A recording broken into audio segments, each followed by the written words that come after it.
A massive show of force, tanks, artillery, more than 100,000 Russian troops. The U.S. military says this is now a strong enough force to take over the country of Ukraine. On Monday, the UN Security Council will put the issue front and center, with the U.S. ambassador saying she will try to make Russia feel isolated in the world. Our voices are unified in calling for the Russians to explain themselves. We're going to go in the room prepared to listen to them, but we're not going to be distracted by their propaganda. And the Ukrainian ambassador to the U.S. is hoping to rally the international community as well with a warning. If Ukraine will be further attacked by Russia, of course they will not stop after Ukraine.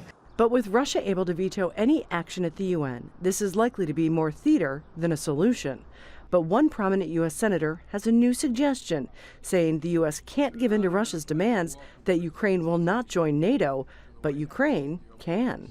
But it's his decision to make. If he decides that the future membership, if there's to be one in NATO for Ukraine, and the question of Russian occupation of Ukraine are two things to put on the table, I think we may move toward a solution to this. This week, the U.S. Senate is expected to take up a bill that would spell out severe consequences if Russia acts.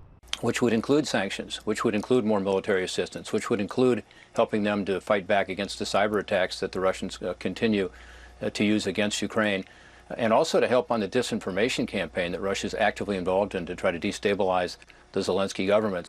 But the Biden administration wants to hold off on sanctions as a deterrent, hoping that the threat of freezing Russia out of the international banking system is enough to stop any military action, which Russia says it has no intention of taking.